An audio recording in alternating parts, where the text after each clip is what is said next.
जय हिंद दोस्तों, वंदे मातरम। शहीद योगेश की अंतिम विदाई, 4 साल के बेटे ने दी मुखाग्नि। बेसुध दिखी पत्नी, निकली 10 किलोमीटर लंबी तिरंगा यात्रा। जम्मू कश्मीर के अनंतनाग में सुरक्षा बल और आतंकवादियों की मुठभेड़ में शहीद हुए लांस नायक योगेश आज पंच तत्वों में विलीन हो गए। उन्हें चूरू जिले के उनके पैतृक गांव लंबोर बड़ी में अंतिम विदाई दी गई। इस दौरान 10 किलोमीटर की लंबी तिरंगा यात्रा निकाली गई। बड़ी संख्या में स्थानीय लोग शहीद को श्रद्धांजलि देने पहुंचे। जम्मू कश्मीर में आतंकियों से मुठभेड़ में शहीद हुए चूरू के जवान योगेश जाट को आज अंतिम विदाई दी गई। चूरू के सादुलपुर में उनके पैतृक गांव में योगेश के 4 साल के बेटे ने मुखाग्नि दी। शहीद का पार्थिव शरीर घर पहुंचते ही आसपास के हजारों लोग जुट गए। शहीद योगेश के पार्थिव देह पर उनकी पत्नी का विलाप देख आसपास के लोगों की आंखें नम हो गई। सोमवार शाम करीब 6 बजे पूरे राजकीय सम्मान के साथ शहीद योगेश के पैतृक गांव लंबोर बड़ी में अंतिम संस्कार किया गया। 4 वर्षीय शहीद के बेटे हार्दिक ने अपने पिता को मुखाग्नि दी।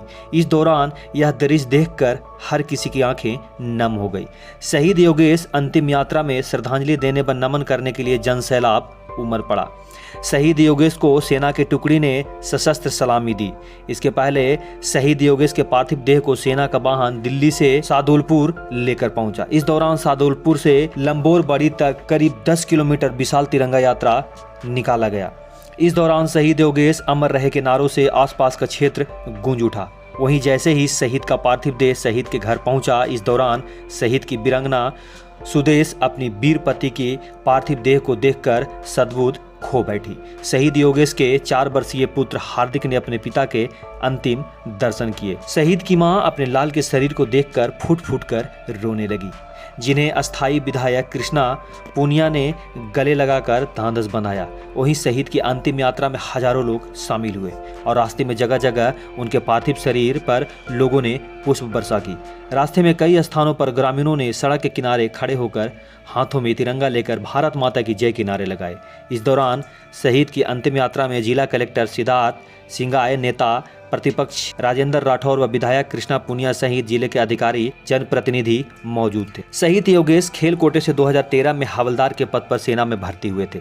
जम्मू कश्मीर में सेना के द्वारा आतंकियों की सफाई के लिए बांदीपुर अनंतनाग में चल रहे सर्च ऑपरेशन के दौरान शनिवार रात को सेना के 14 आरआर में कार्यरत लंबोर बड़ी गांव के लांस नायक योगेश शहीद हो गए। योगेश के शहीद होने की जानकारी रविवार सुबह परिजनों को मिली थी। शहीद के चाचा रणधीर सिंह ने बताया कि योगेश कुमार 2013 में खेल कोटे से हवलदार के पद पर 18 कैवलरी बटालियन आर्मर्ड में भर्ती हुए थे और पिछले 2 वर्ष से 14 राष्ट्रीय राइफल में जम्मू कश्मीर के कटवा में तैनात थे। शहीद के पिता पृथ्वी सिंह किसान तथा माता बिमला देवी गृहिणी है। शहीद योगेश की पत्नी सुदेश बीकानेर के पीवीएम हॉस्पिटल में जेएनएम के पद पर कार्यरत हैं। शहीद का एक पुत्र हार्दिक और पुत्री निशा है। शहीद योगेश अपने पिता के इकलौते पुत्र थे। तो दोस्तों, मैं अपने इस चैनल के माध्यम से शहीद योगेश को सत सत नमन करता हूँ और मैं नमन करता हूँ उन माओं का जिन्होंने ऐसे वीर पुत्र को जन्म दिया, जो हंसते हंसते अपने देश के लिए कुर्बान हो गए। तो मिलते हैं नेक्स्ट अपडेट के साथ, तब तक के लिए जय हिंद, जय भारत।